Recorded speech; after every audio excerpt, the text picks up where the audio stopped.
Welcome to my channel Raveena Sharma मेंजना app को interesting horror stories मिलेंगे एंड आज की हॉरर स्टोरी है वापसी, एक सच्ची डरावनी कहानी।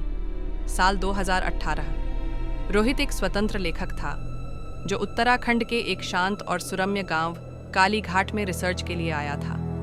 यह गांव घने जंगलों से घिरा हुआ था और यहाँ के लोग सदियों से चली आ रही लोक कथाओं और अंधविश्वासों में यकीन करते थे।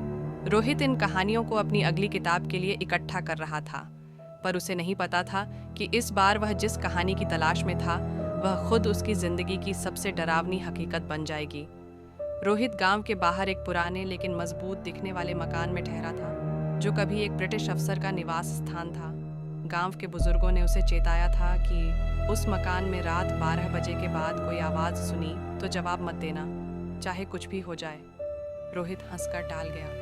अरे बाबा, भूत वूत कुछ नहीं होता, मैं साइंस में यकीन करता हूँ। पहली 2 रातें सामान्य रहीं, लेकिन तीसरी रात 12:15 दरवाजे पर किसी ने 3 बार दस्तक दी।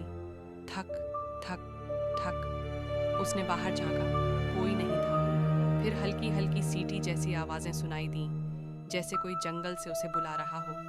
अगले दिन रोहित ने गांव के बुजुर्ग दादाजी से इस बारे में पूछा। दादाजी ने गंभीर स्वर में कहा, यहाँ हर 12 साल में एक आत्मा लौटती है, कुसुम की आत्मा।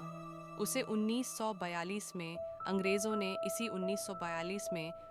ने इसी बंगले में मार डाला था, क्योंकि वो क्रांतिकारियों को मदद कर रही थी। मरने से पहले उसने कसम खाई थी, जिसने भी मेरी पुकार सुनी और जवाब दिया, उसकी आत्मा भी यहीं रह जाएगी। रोहित ने फिर भी बात को मजाक में लिया, पर चौथी रात कुछ अलग हुआ। उसे सपना आया।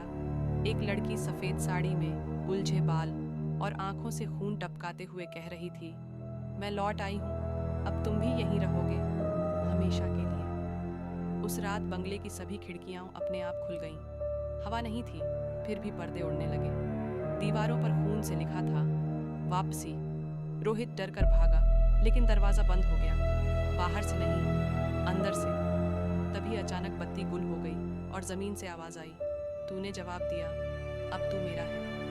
एक अदृश्य हाथ ने उसकी गर्दन पकड़ी और ज़मीन की ओर घसीटने लगा।